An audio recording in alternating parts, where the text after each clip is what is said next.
translate to increased and broader access to healthy and affordable produce? Absolutely. So, as a wholesaler distributor in the produce industry, we're really that middleman in the supply chain. So, we help move produce from the farm to the retailers so that you can all go shopping and bring it home to your houses. Um, and it's not just moving the produce along, it's really moving that information piece along too. So, we're that logistical agent, really kind of hitting all those aspects. We deal with a wide range of customers. So we handle those big supermarkets, such as Whole Foods, ShopRite, Stop and Shop, that have hundreds of stores all around the country, and some are international around the world as well. To those mid-size supermarkets. So you might have somebody who owns four or five in a small chain, some of those banner stores. And then some of your small mom and pop shops, especially here in the New York City area. We have a lot of one-off stores with the mass amount of population we have specifically in New York City alone. There's lots of little stores on every corner that people shop in. So we hit a wide range. It kind of gives us that ability to reach all of the end consumers too, because you have so many people out there who shop in so many different ways. Especially over this last year, we've had a lot of online shopping that has happened too. So all of those new things that pop up just give us one more place to go with all these fresh fruits and vegetables. That's awesome. So as you continue to grow as a major player in the supply chain and your company expands, hitting all of these different players, what are the core values that drive Katzman's culture and your role and contributions to provide healthy produce in the local community? Absolutely. So our two main driving forces, I would say, would be combating food insecurities, especially in our area, and then helping children. It's a two part really there. It's helping teach them about the importance of eating right and eating healthy, and then also giving them access to that fresh fruit and fresh fruits and vegetables that they might not have access to otherwise. Where we're located specifically, and I know there's many aspects of this all over the world. We're in a food desert. So we have a low income community. We don't have a lot of stores around in the area too. So they don't have a lot of access to these fresh fruits and vegetables. So being able to get out there and help the families in our community, and being able to get out there and help children while they're young and really instill these values in them is really what kind of drives us. That's amazing. And do you want to tell a bit about the heart values that drive as well? Absolutely. So internally here, we have our heart culture and everything that, we hold true here, adapting to all the changing needs around us, being respectful of our team, working hard as a team to make sure we can reach out there to the community and internally here as well. And one of the neat things about our business is we have so many people from our community that also work here. So when we're reaching out there to our community, we're kind of taking our team here too and being able to get out there and help their families and make them a part of it. And, we bring those same values back internally as well. That's amazing. And having the heart values, how that drives internally and translates to external contributions to the community is incredible, and would be cool to see how your actions can inspire others to do the same. So collectively we'll achieve a global impact. So going into the food insecurity issue that Dr. Mark Robson went over in his presentation, could you tell us a bit about your efforts at Katzman and helping resolve this very real and widespread problem? Absolutely. So we move product all around, and it really, I think, helps combat this from the beginning. Being able to be that last mile delivery to all the stores, being able to get out there and get the produce out there to all different areas in the community is great. But then what can you really do after that? So it's how do we get the produce besides just the stuff we're selling? So we partner up with food banks all around the city, and actually further out than New York as well. We work with the City Harvest. We work with the Food Bank of New York. We work with Feeding Westchester, and being able to work with those, public entities that have the government support. They do a really great job in distributing produce. But even they don't have the ability to get out there and do enough. So we work with some smaller private organizations as well. We work with organizations like you mentioned, Dream, who does a fabulous job, not just getting produce out there to their family and to their community, and they help us with the distribution in their area. Um, they also work with those students. They've formed charter schools. They've incorporated teaching them about fruits and vegetables and some of their learnings. They've made it part of their after school programs. They've tied it in with some of their sports programs. So being able to work with organizations like that just gives us one more way to get back out there to the community.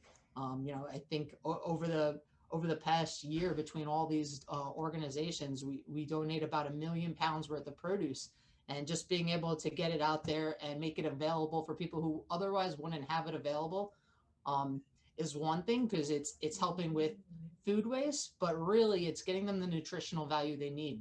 Fruits and vegetables. I mean, we actually saw it on there. The Choose Your Plate program has come a long way over the years. Some of you might not know the portion of our circle on that plate used to be very small, and it's now become one of the main center plates on a lot of these food meal plans. So that's been really great to see as well. Thank you. And that ties back, as we were talking about earlier, the UN Sustainable Development Goal to waste less food, donate what we don't use. Could you give some more examples of how you achieve this goal, not only through your work with Katzman and the partnership with Dream, but I know you founded a company called Bad Apple as well. You may have touched on some of these examples in your previous response, but anything else you'd like to add? Yeah, absolutely. So one of the neat things about our business, I think, is we deal with food insecurity and we deal with food waste, not just through these kind of extra things that we can do, but our regular business too. So the way our business model works is we sell what needs to be sold. And that's the way we work with our farmers. So we partner with our farmers, and they might have perfect produce that gets produced, and that's usually what you see on your retail shelves. But I mean, Mother Nature does have final say here. So you'll have product that might be misshapen. You might have some product that tastes perfectly fine, but has some bruising damage.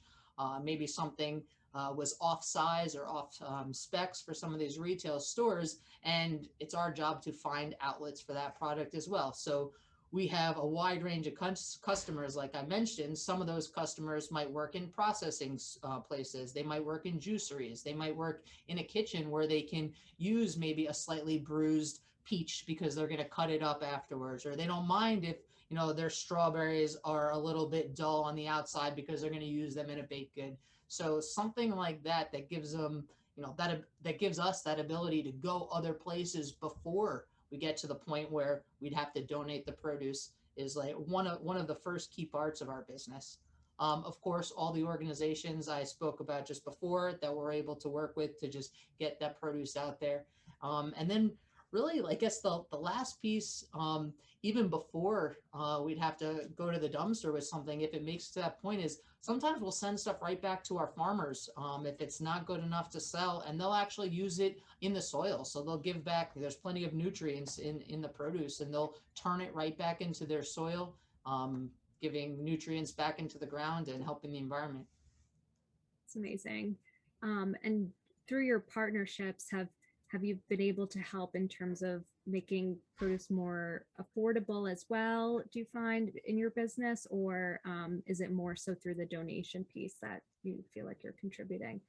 So I'd say it's a two-parter with our business, because we have it's our job to make sure that we get all of the produce sold that's produced. So that might be something as simple as finding a retailer who's willing to sell a little bit extra and put it out on sale. Some of these smaller retailers that we work with, maybe not the bigger chains, but some of these smaller guys, we can pick up the phone and give them a call and have them change their retail pricing.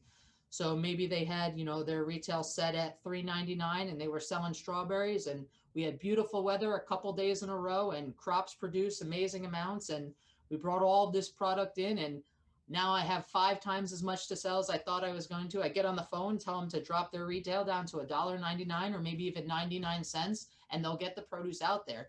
And that's really a key factor in moving in the supply chain, is knowing like what buttons to push. So it's either going to be an increase or a decrease in supply, and you're going to get your increase or decrease in price. I always say our business is page one of your economics textbook. You know, once you learn the ins and outs of it, you can figure out how to kind of play it. And being able to make those maneuvers and really figure out where to go with stuff allows us to sell extra when we need to, which cuts down on waste, which makes it more affordable when there's extra product to go around. And you know, as a wholesaler, we sell every fruit and vegetable you can think of, and we bring product in from all over the world. So every international product you can think of too, we probably sell or do business with someone who has, so we can source it. But being able to kind of expand people's palettes and be able to give them all of that kind of product, and even giving them access to stuff they might not have. So not even just affordable, but stuff they might not have even heard of before or seen before. Um, Kind of expanding their palettes, but also, you know, expanding their knowledge on product.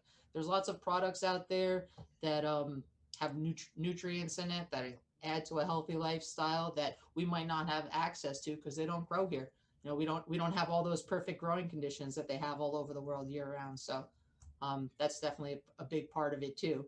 And then that educational piece, I really think kind of backs up all the produce, because you can give it out, you can donate it, and people are going to eat it. But I think instilling these healthy habits in children when they're young, very important, and making sure that they understand that, yes, this is good and it tastes good, but it's also good for you and important that you eat it. You know, there's lots of vitamin C, lots of vitamin D. There's tons, all different kinds of vitamins, obviously, but there's some major ones that, you know, we take for granted, or that everyone takes vitamins for in the morning, that if we just work a few fruits and vegetables into our diets, we'll be able to take it naturally. Yeah, that's very interesting. Goes into the education topic we wanted to go into next, which, um, as we're focusing on the youth and children in schools, it all ties back to establishing these habits early on. Why do you think that's so important, and how it all ties together in shaping our community? Absolutely. So I think one of the most important things that we can do is instill these healthy habits in children when they're young. Um, if they learn to do it now, it becomes a habit for them. It becomes just part of their normal diets. It won't have been something you have to, you know, teach them or try and get them to eat their broccoli when they're older or anything like that, because they've grown up eating it. So they've grown up liking it. They've developed the palate for it. And they've grown up feeling good. You know, most people say, oh, yeah, sure, no problem. Fruits and vegetables, I know they're good for you. But until you've experienced it and actually felt better, you know, it really might not sink in. So I think the education piece is important, partnering with giving them the access to it. And then you want to make it fun for them too. So, I mean, we work with a couple of schools in the area where we do food donations to, some for take home, and then some for them to eat in the school, like during their lunch period or their snack period. And, you know, one of the things I do with it is I try and come up with a different fruit to have them try each week. So, you know, what one time we sent a lychee nut to them, and it's this exotic fruit, and it comes looking kind of weird, and it's got this neat shell on the outside, and there's a unique way to eat it. And kind of, I had to send a video along with them to teach them about it. But, you know, the comments I got back, or the cards I get from them during the holidays or stuff like that, just kind of exemplifies how important it was. You know, oh, I've never tasted it before. Oh, this is wonderful. I brought one piece home to my parents and they wanted it. I told them I wanted them to find it out in the store. So when you get that kind of response and you see it working, and you know you're making a difference, and you know, we really have the responsibility to kind of have that impact based on the industry that we're in and our ability to do so, and the fact that there's so many people out there that don't have that access and don't have that ability. You know, we have to help the people who really can't help themselves, because we can do it. Agreed.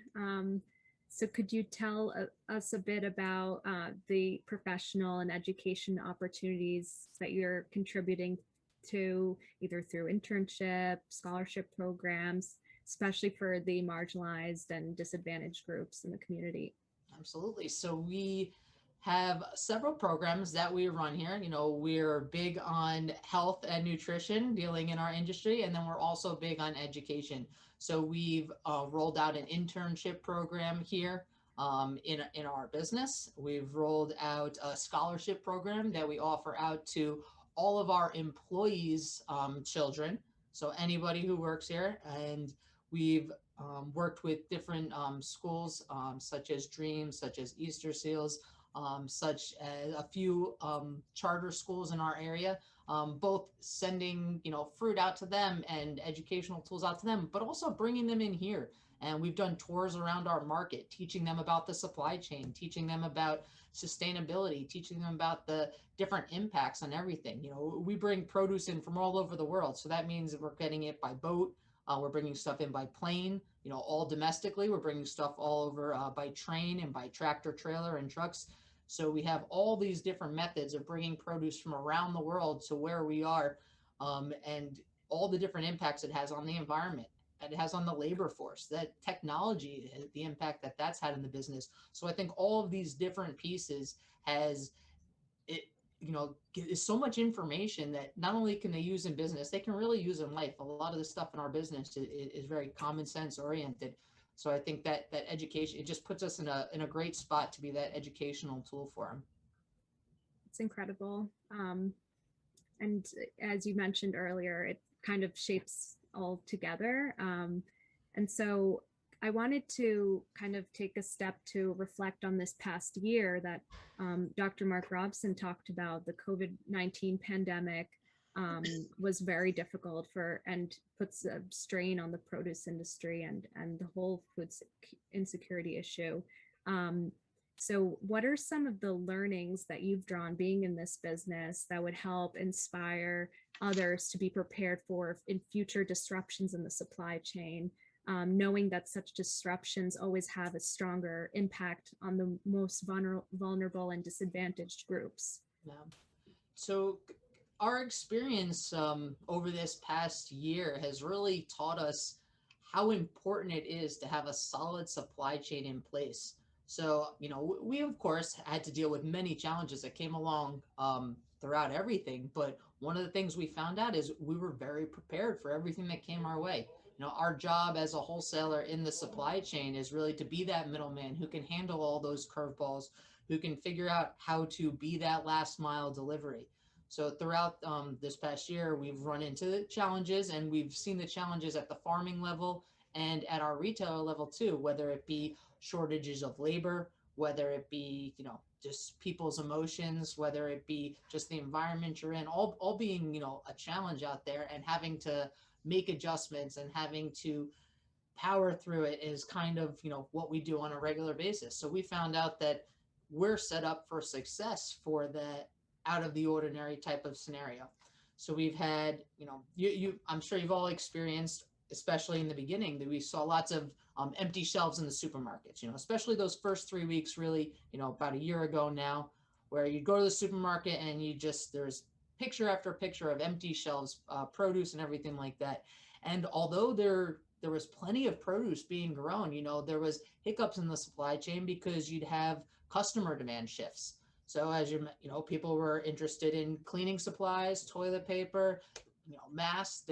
These were all taking up space on trucks, whether or space in the warehouse or allocation of labor.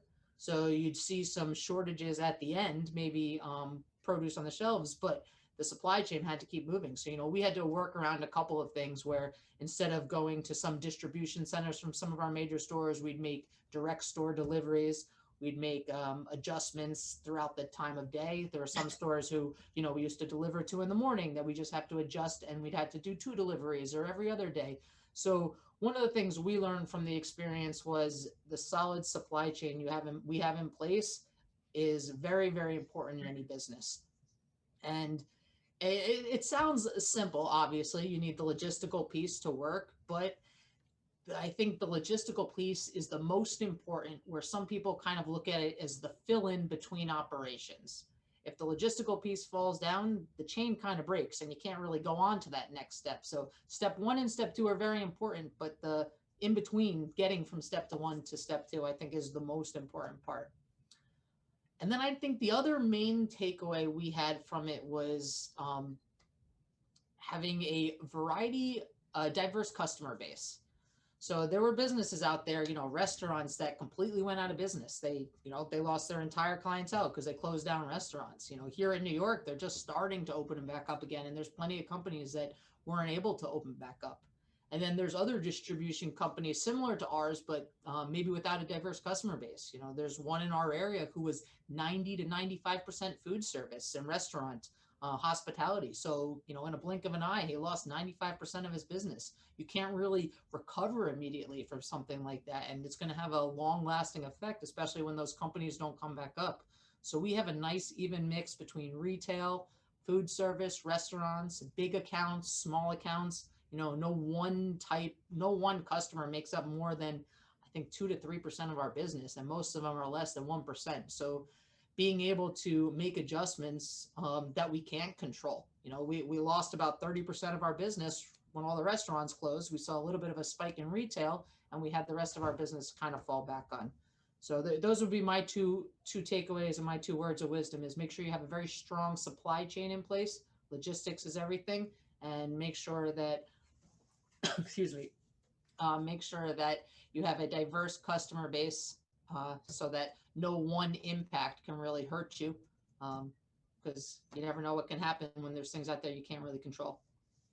Yeah, that's really insightful. And you have like an obligation to the community as well. So keeping those things in mind, and it benefits everyone. So Absolutely. thank you. We supply them regularly. They were counting on us. We got countless phone calls from people. Are you still open? Can you still deliver? We'd have customers calling us up saying, half of our store, all of my employees called out. Can you make an extra delivery? Customers are normally picked up. So being able to be there for them, like you said, being that partner. And really that's the way we are with our retailers on a regular basis. We are that extension of their warehouse. Specifically in our area, real estate is very expensive. So they use their floor plan of their stores to really sell everything they can. So we're their added warehouse. We're their fresh refills on a daily basis from product that they've brought in from all over the world and they can't store. So it's a great partnership we have with them.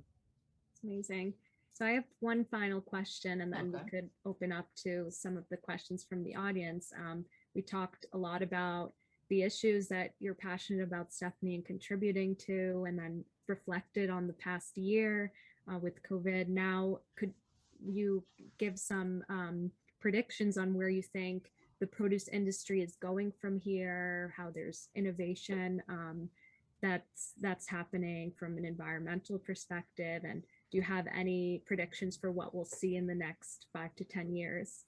Yeah, so that's a really interesting question. And if you asked me about a year ago, I might even have a different answer. This will be a cool one. So I think we're going to see kind of a battle going on between trendy new ideas, new packaging, maybe new things that people want and are looking for, and then that social accountability piece, making sure that we're not just adding packaging without taking into account the effect it's going to have on the environment. Up until about a year ago now, the big trend in our industry was getting away from packaging. So we used to have lots of plastic and things like that. We've gone over to more biodegradable types of packaging or less packaging altogether. You've seen some trends that were coming up where certain items they were adding package to, whether it be a value added grab and go pack. So something that you could just easily go in to the store, grab it off the shelf, take it with you, because we're always on the run here. So kind of that mix back and forth.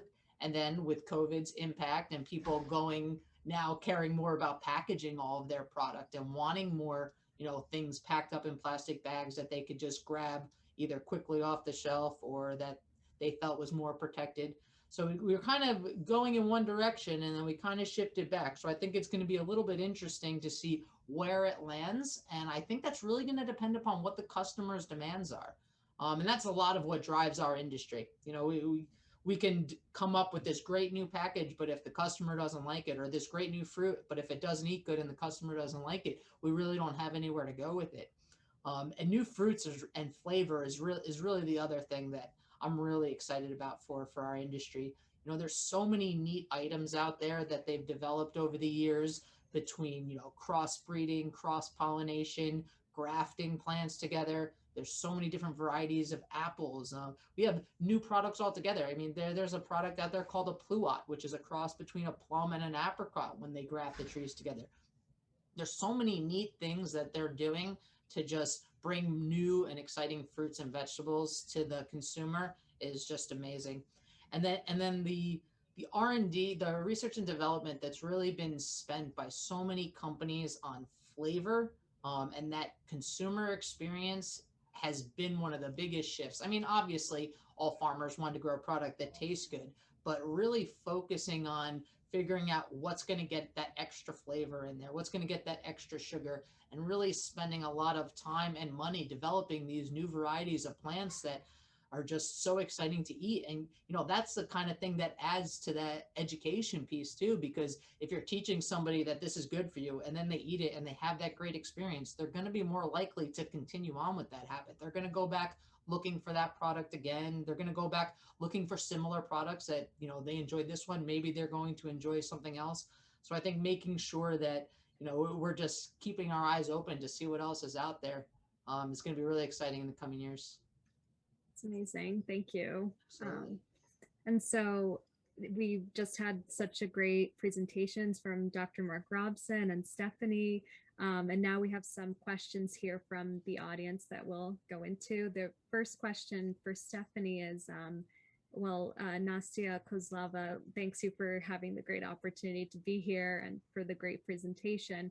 And she's wondering how you think we can better encourage children to choose fruits and vegetables instead of typical junk food. And I know that's something that you were talking about earlier, your passion for educating the youth. Do you have any ideas there? Well, absolutely. So I'm a big fan of making a game out of it for them. We're doing everything we can. The farmers are doing everything they can to grow delicious fruit. We're doing everything we can in the supply chain to get that delicious fruit to you. So if you're looking for ways to encourage children to eat, I'm a big fan of making a game out of it. So whether it's putting one really good tasting fruit on their plate each time and having that be what they eat. There's great products out there too. So we just started selling a new item called Sticky Lickets. It's actually a plant-based sticker. It's 100% natural, so we can sell it because it's produce also. But it's a sticker that goes on produce for kids, and it entices them to eat it more because it makes a game out of it. So it's cartoon characters, and they lick the sticker and they put it right on an apple, strawberry, pear, you name it, and they can eat it. Works on broccoli, vegetables too, so you're good there. The other piece I think is don't give them something that they don't like. There's so many fruits and vegetables out there. There's so many flavors. If they don't like one, try a different one. Don't force it on them because then they'll group it all together. And then get at them when you're young. I know I said it a million times, but I think it's so important. If you think about all the junk food that kids eat now, it's because that's might have been what they had access to when they were little. So they learn to like it. You can learn to like fruit as well. Thank you. There's a question here for Dr. Robson. Vadim was wondering, he read an article about artificial meat, and it said that artificial meat should stay in developed countries, and meat of animal origin is in less developed countries. Do you agree with this statement? And he's interested in your opinion, and maybe artificial meat decide the problem with food. So that's a very interesting question. And no, I don't agree with that opinion at all. I think that, there's three parts to it. The first part is that new technology should be made available to everyone. And whether you're in the most developed country like South Korea or Japan or the US, or you're in a country that's, very much in the beginning stages of starting to increase its economic output, and you're, at the other end of among the really struggling, sometimes developing countries, everyone should have the option. Now it has to be right sized. It has to make its way into the marketplace. I mean, Stefanie will tell you that when people come to her with a good idea, she'll look at the good idea, but then she'll see if it's actually going to be marketable and if it's actually going to be profitable. Because if it's not profitable, Stefanie's not going to stay there too long. But when we look at something like, plant-based protein products, or as some people say, artificial meat, They are, we'd like to say, more like animal protein supplements. We know that it's highly beneficial to the stopping climate change. We know that you can do considerably smaller carbon footprint for a plant-based product than you can an animal-based product. And so the suggestion by things like World Bank and United Nations and others is that we are going to not eliminate, but reduce animal-based proteins and increase plant-based proteins. What the problem is now is it's not affordable. So to your important question, no, it should make its way into developing countries as well. Everyone should have a share in those technologies. The burden, the added climate burden, the added burden of raising livestock, which is very expensive and time consuming, shouldn't be left at the doorstep of developing countries. That burden should be shared equitably and should the benefits of the technology. And so the answer is it should be everywhere. It's just going to take a little longer to get to developing countries because they don't have the infrastructure to process it. Interesting. Thank you. We have another follow-up question from Marta. I think either Stefanie or Mark Robson can give insight here. But in Ukraine, there's a serious problem with school meals, and they're never given vegetables, fruits, juices for lunch, which obviously isn't good because children do not get the benefit from having those options. However, the situation in universities is completely different. You can choose anything from vegetables to cheesecakes. In your opinion, how should the state change, if at all, the diet of school children? Are there ideas you have to kind of help this situation? Is there anything you'd like to? Stefanie, you go first, and then I'll follow up on yours. Sounds perfect. So I think school food programs are very, very important. So here in the U.S., the only reason our school food programs are successful is because of the government stepping in. So the rules that have been put in place and the guidelines that they review every year has made tremendous impact on the required fruits and vegetables. They've recently, there's a couple different levels. They've got them color coded here. So you need to have, it's not just a fruit and vegetable anymore. You need to have a red or orange fruit and vegetable. Then you also need to have a green or red fruit and vegetable. So they've even classified it differently now to make sure that schools are giving you a fruit and a vegetable, or getting those different vitamins that come.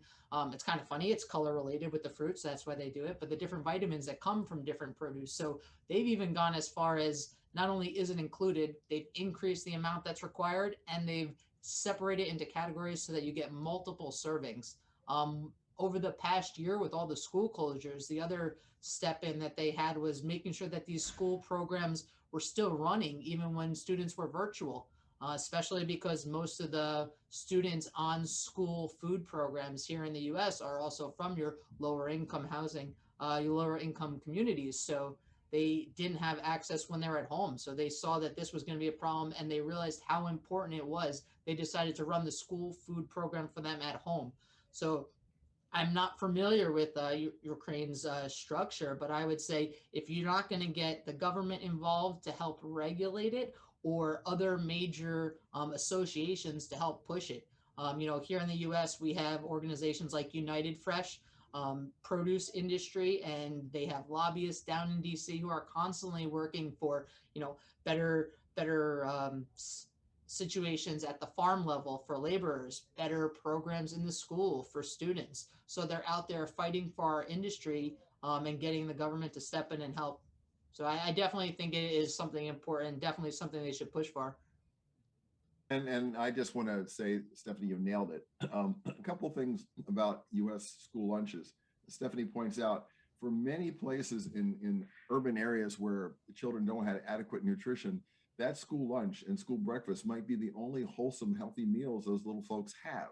And we know that if you don't have healthy meal in your stomach in the morning, you can't concentrate, especially when you're 5 and 6 years old. Maybe when you're, geriatric like me, it's not as important, but when you're a young, developing mind, you need it for energy and for concentration. Now, what guides school lunches, of course, is that you have to make lots of food for the masses. And of course, that's not easy. It's easy to cook for 3 people at your house. it's very hard to cook for 700 people. So whether it's the US or whether it's the Ukraine, certainly a gourmet meal you cannot make for 700 people. So I think school lunches get a bad reputation, usually a little bit undeserved. They're based on nutrition, they're based on affordability, they're not necessarily based on presentation and architecture. So I think that schools have worked harder in recent times in the US, and I'm sure around the world. I know I've seen it in Asia, where they have tried not only to improve the quality of nutrition, since it's an emphasis now, but also they make it more appealing, because we always tell you, and Stefanie knows this when she markets products, that you taste things first with your eyes, and if they look good with your eyes, then eventually they make it to your tongue and your tummy. So I think yes, a little bit more effort can be done on visual appeal, but the bottom line is to get nutritious food in the side of 5 and 6 and 7-year-olds. And as somebody who's had several wonderful meals in Ukraine, I have to say that I could sit and eat Ukrainian food all day long, except that I wouldn't be able to fit in the seat on the way home. Back to you, Steph. Okay, going back to you, Mark. Stefanie, do you have an answer for this? Because I have another couple of questions, and one of them is very pertinent for Dr. Robson. Go ahead, jump right in. All right, Mark, this is a question from one of the students in Ukraine. What danger does a rapid decline in food demand in a pandemic pose to the governments of any country? Excellent question. Thank you for asking that. So it does two things. A rapid decline disrupts the entire supply chain, and it disrupts the producer's ability for income. So, in many places, especially the places around the world where, subsistence farmers, if you can remember back to June when I visited during the webinar series, I talked about the fact that, 80% or so of the people around the world have some connection with agriculture. 70% of these folks are farmers, are the main part of the GDP in the country. So when the small farmer, and it's a small farmer, it's not a big corporate farm in the middle America, it's a small farm, in Southeast Asia, in India, in West Africa. And so when those folks are not able to sell their product because they can't transport it, then they don't have any income. And the government, of course, relies on two things. They have to keep their population alive and healthy, and they have to get taxes from them. If I have no income, I can't generate any taxes. And if I have no income, all of a sudden now the government has to take care of me. So a decline in demand for food, even if it's because I'm on the other end and I can't afford the food, or the food's not there, and so I no longer, it's not there, and so there's no demand because it's not in my market, it totally disrupts the supply chain, the tax base, and the overall health and quality of the individuals. And government is the biggest stakeholder here, because government has positioned themselves to be the beneficiary during good times. So in a pandemic, they have to step up and be the people who facilitate the recovery in the bad times, whether it's the most developed country in the world or the country that's very much struggling as a developing country. Thank you, Mark. Thank you. And this is for you, Stefanie, from one of the students. I know that you cooperate with schools in making sure that children have access to fresh foods and vegetables. I loved your story about kiwis. Are there any other interesting stories that you could share in developing new programs to get children interested in good food?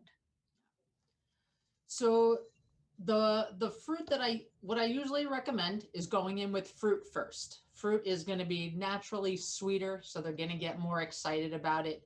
Then I like to go with a vegetable product. Anytime you're going with fruit, you're going to want to go with something that's in season. So, we mentioned it before that we shop with our eyes here. We definitely do. We want stuff that looks pretty, but just because it looks pretty doesn't mean it's always going to be the best flavor. So, I always recommend going in when you're buying fruit in your store and talk to your produce manager, talk to someone who's working in that area of the store. They're going to guide you to what's going to be, the best to eat at the best time of year. And that's the way you're going to find out that great piece of fruit. Because I have to tell you, lychee nuts, kiwis, some of these exotic fruits out there are all wonderful. But there's some amazing apples out there. There are some amazing pears out there. And just knowing which varieties and what time of year to get them can make all the difference. So don't shrug off some of the less exciting ones. Definitely go after the ones that taste the best. Actually, I love honeydews, so talking about If you like that's my honeydews, give it favorite about one apple. more month. It reminds me of an old variety called Renata that my mother used to tell me that grew in their country estates. Wow. Anyway, this is another question for you. What are the main features of a wholesale distributor profession? How do you get into it? Uh, so I was born into this business. It is a family business, and you'll find that a lot of produce companies, whether it be at the farming level or in somewhere in the supply chain, are a lot of family businesses. But honestly, go out there and look, because there's places like us all over the world. I've been to wholesale markets all over the world, and they're very similar. Everywhere in the world, people eat fruits and vegetables. Our business is a simple one. We buy fruits and vegetables from the farmers. We bring them to our warehouse. We mix and match all the different ones on a truck. So, I'll bring in 1,000 boxes and I'll give 2 to this guy and 10 to that guy. And we'll distribute all these different fruits and vegetables out to the retailer. A lot of our pricing is kind of negotiated on the spot because, like I mentioned before, Mother Nature really controls our supply, and we're a supply and demand business. So with big supply, we're going to drop our prices down. So we'll do some negotiations right there with the customers. It's a very exciting business. I would say if you're in the area and you're really looking to get in it, give me a call when we're done here and I'll definitely sign you up. We're always looking for people who are interested. It takes a lot of passion in this business. It can be challenging. I mean, we're working against the clock. As soon as you pick produce, it's starting to die. So we have that time factor involved. We're trying to get it to that end user so they can still eat it before it starts to go bad. So we have to be quick. We have to be able to work. We have to be able to kind of move and bend. So if you have that passion and dedication, you're going to be good in this business. Also, if you're a people person, so you're going to interact a lot with people in this industry. This past year was one of the biggest challenges for our industry because we're so used to seeing each other all the time. I'll travel all around the country, all around the world to go visit our farmers and really experience what they're experiencing. So being very personable will get you far in this industry too. This seems to be in line with what you just finished. This is a question. How much has the role of the distributor increased or decreased with the outbreak of the pandemic? Has it affected your workload and how? So in the very beginning, it affected us a lot. We had a lot of challenges out there. Like I mentioned before, a lot of our customers had challenges too. So we had to be able to adjust, increase the amount of deliveries we were making to our customers. Some of the distribution, some of the main centers that we used to go to and that they used to distribute out themselves were shorthanded. So we had to make some new deliveries to some new customers that never used to get deliveries from us. And then as time progressed, the next move was really adapting to the new buying patterns. So it went from just delivering more to delivering at different times. People went from shopping every day to shopping as little as possible because they didn't want to go in the store. People would go in there maybe once a week. So certain more perishable items, maybe like a raspberry, we didn't sell as much of, where potatoes and onions that are a little bit more shelf stable and people were going in and buying in bulk, they could take. So we had to adjust that. Over the last 6 months, I'd say we've started to see shopping behaviors return back to normal. So our distribution lines, our busy days have kind of gone back to what they used to be.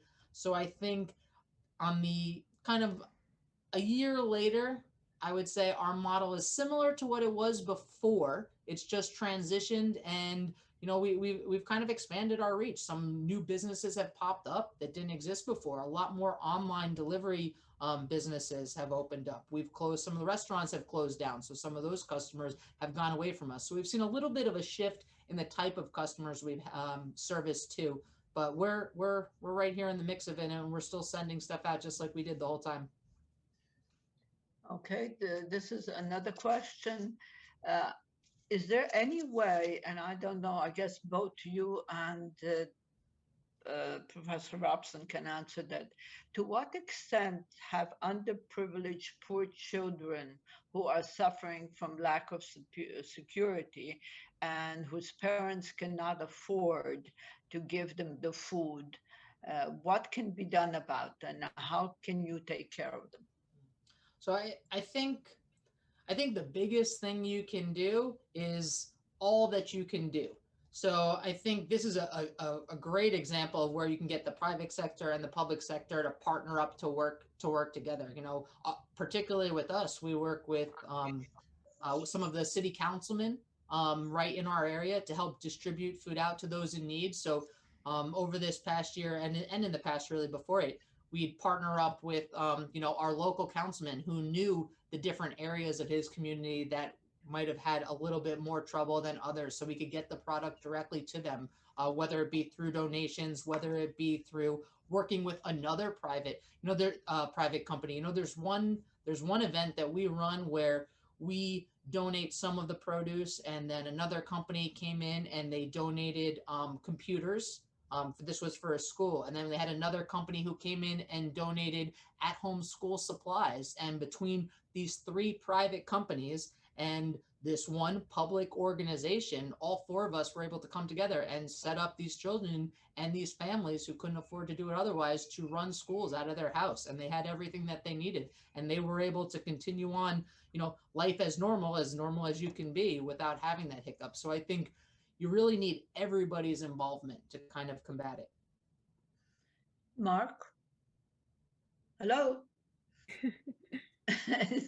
Looks like Dr. Robson probably had to take off.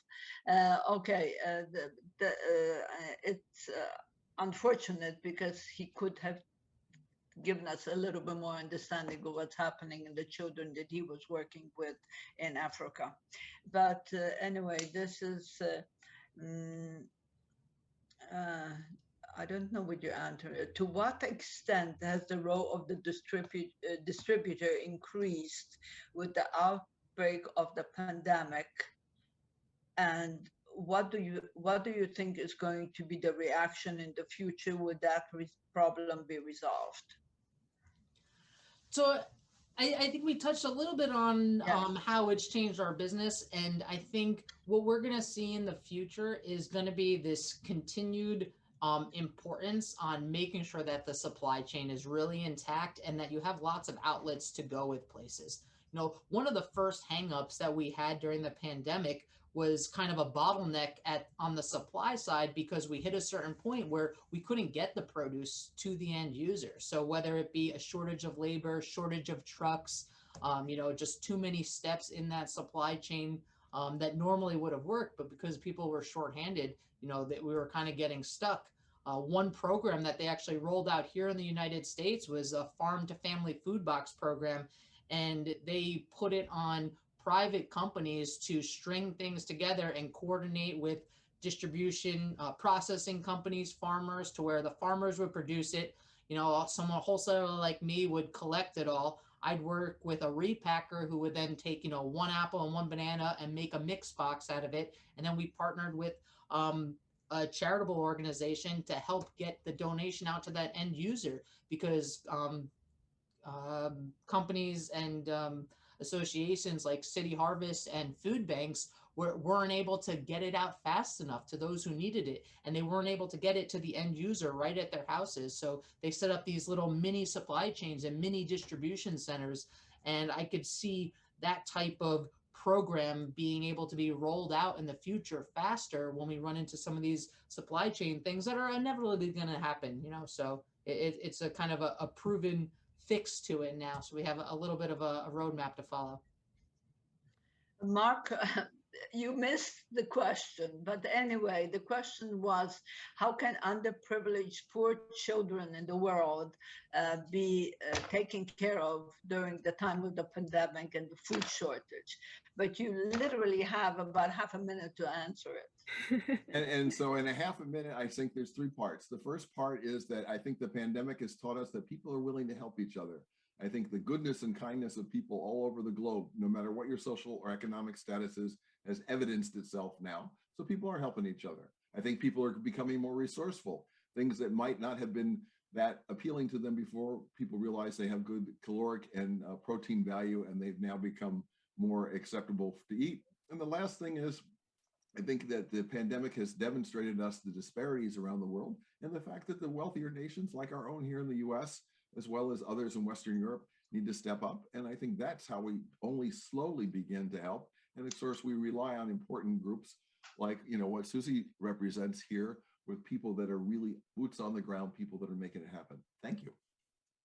Well, with this, first of all, I would like to thank you, Stefanie, for a very, very interesting and informative presentation. Then, of course, Mark, you know how I feel about all your contribution, even though you're schmucking right now. And Susie, thank you very, very much for helping with the moderating. You did a wonderful job. I would like to thank all of you. I would also like to let you know that next week, due to the holidays, we will not have our webinar session. Our next webinar session is going to be April 7th, and Ferry Gaba is going to be talking about using the drones for distribution of medicine and other products. So that should be very, very interesting. So again, thank you very much, and have a wonderful holiday and a very good week. Thank you so much. Thank you.